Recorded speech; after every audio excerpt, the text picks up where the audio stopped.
Welcome to the For the Love of the Game podcast with Johnny K. This is episode 16, Forgiveness. In this episode, John opens up about growing up in a home affected by domestic violence and how the rink, coaches, and the love of the game became his escape in his support system. He also reflects on the role that forgiveness has played in moving forward and finding peace with the past. This episode isn't about looking for sympathy. It's about awareness and action.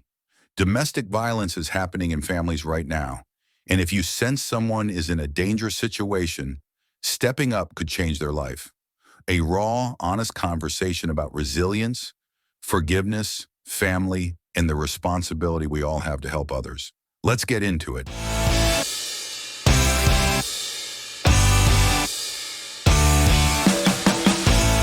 Episode 16. We're mobile today in the 2014 Ford Edge. We're at a hockey tournament, and you got to be there early. Charlie's in the dressing room doing his calisthenics, getting ready for the game. We're here an hour before. I'm in Waterloo, Rim Park, and just queuing up episode 16. I'm John Colias for the Love of the Game podcast. Hope you're getting ready for Christmas. That's a busy time of year for everyone. It's a busy time of year for us.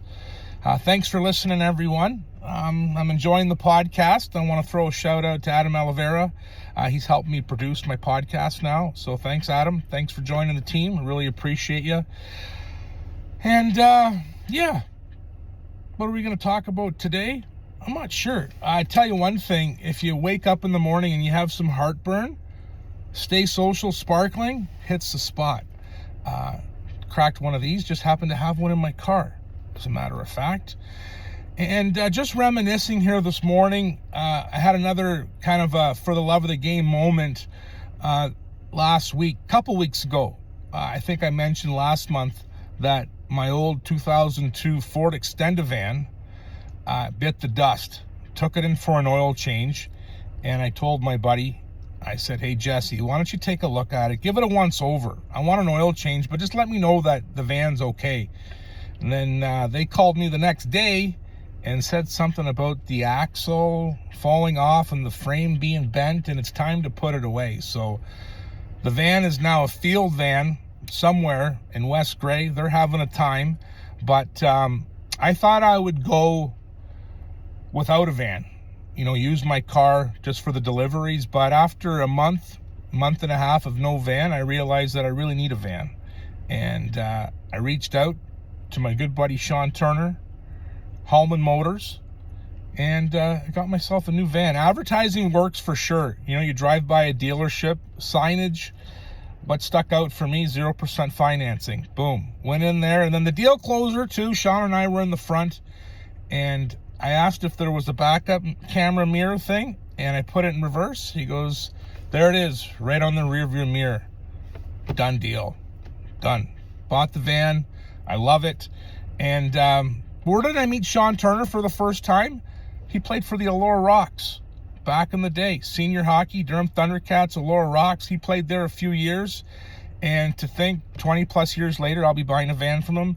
But it made me think of just kind of like the ties and the connections that sports or whatever you're involved in, what you're doing that you enjoy, it's a database for meeting people. I always talk about Manny Page, Miller Insurance, played local league with him, and Adam, he sells me insurance, he's my guy. But you meet these people, and I always tell kids when they're playing team sports or whatever they're doing, look around the room. Chances are that you're going to have a lifelong friend in this dressing room.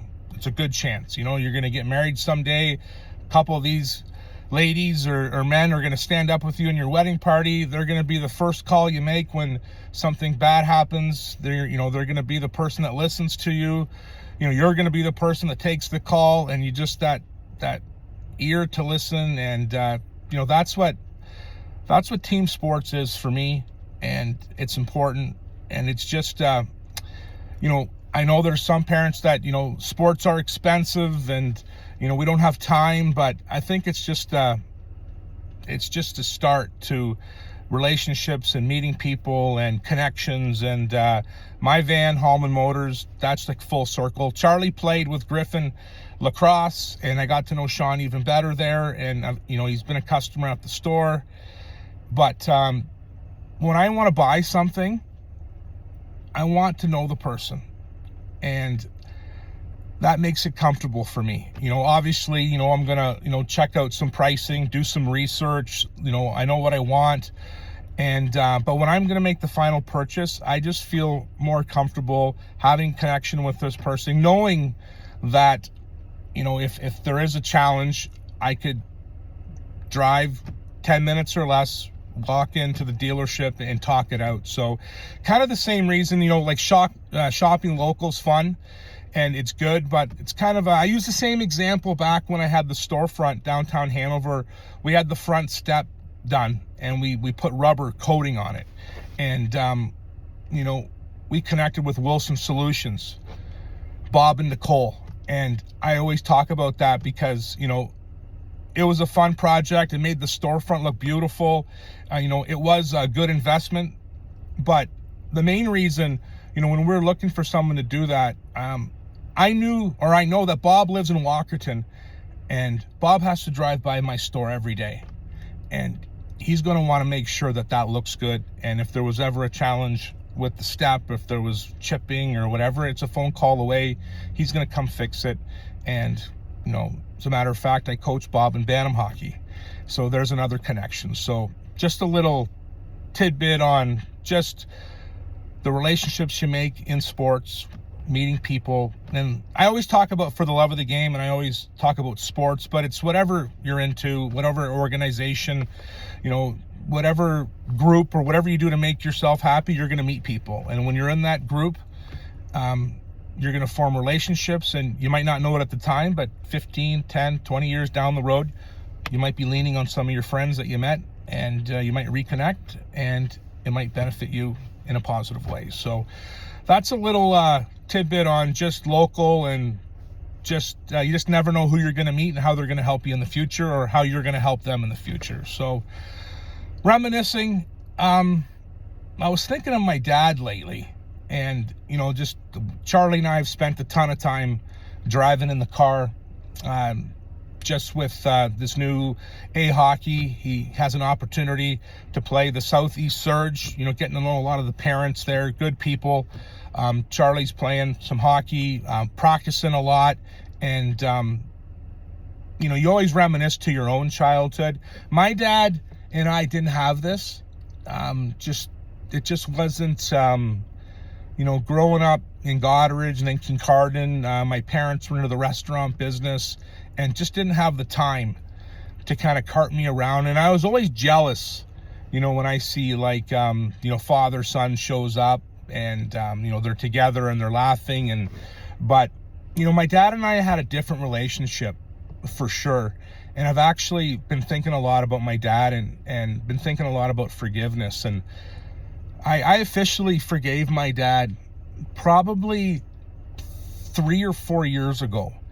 And because when you hold on to something, you carry it for a long time. And, forgave my dad for just some of the things growing up that shouldn't have happened. My sister, my dad, and my mom, they're all gone now. They all passed away within a 2-year period, starting in 2016, and mom passed away 2021. But, having a family of 5 and down to 2, it's my sister Sophia and I, but we always talk about that, and we're super close. But it was my sister Sophia that finally,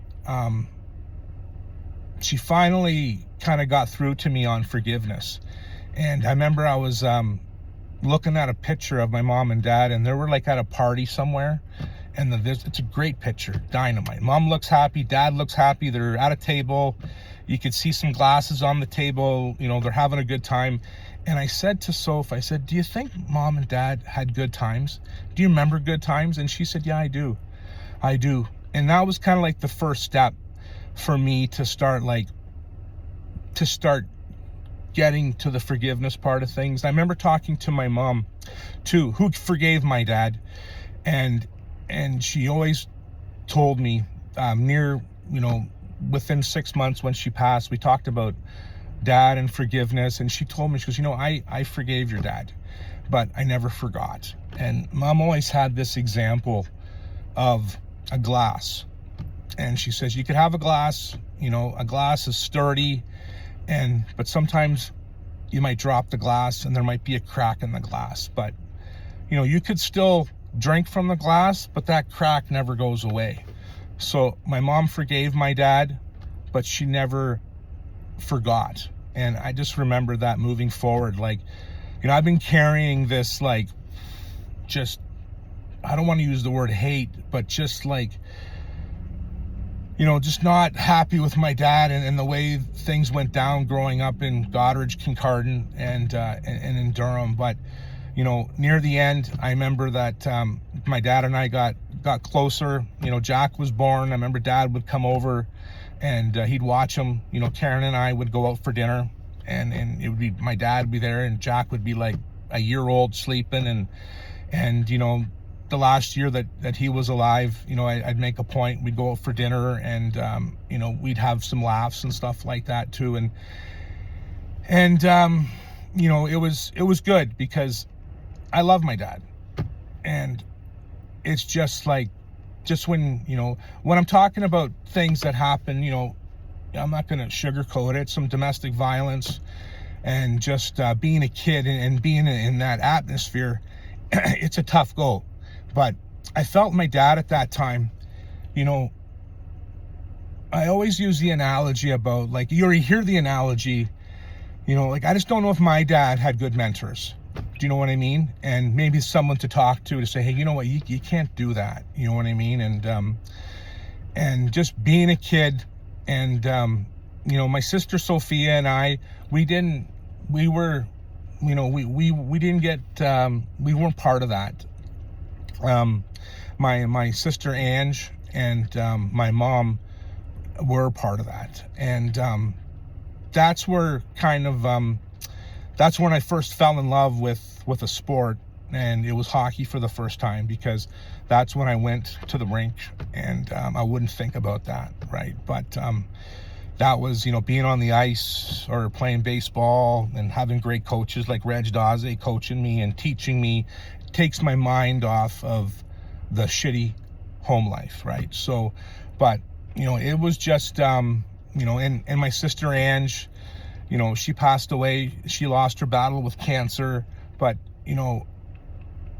she had a tough go growing up. And I know, she's got 4 kids now, and, they're growing up and they love their mom. And, I just wish my dad would have had more patience, and just would have took a breath and just would have used his head a little bit, and just talk things out, and instead of just doing what he did type thing. So that's where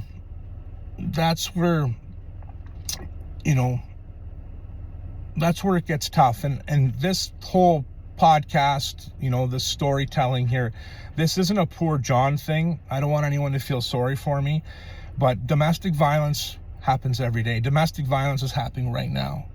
And what I want you to know is, if you have an inkling of anyone that it's happening to, you have to step up and you have to do something, because there's a lot of people out there that are in a bad relationship, and they're suffering every day, and they have nowhere to go. My mom was in Greece.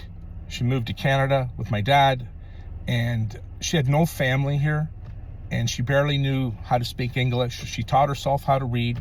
My mom's a trooper. My mom always stood up to my dad, and that was one of the things that me as a kid, 8, 9 years old, I'm like, Mom, just calm down. Don't, let's not engage anything here. Let's just let's not piss Dad off. because you just never know what could happen type thing. But my mom was just, she spoke her mind, super proud. And I remember one point my mom told me when we were older, I said, Mom, why didn't you leave Dad earlier? And she just said, she wanted to stay together for the kids. In hindsight, my parents officially separated, divorced, probably when I was in grade 9 or 10.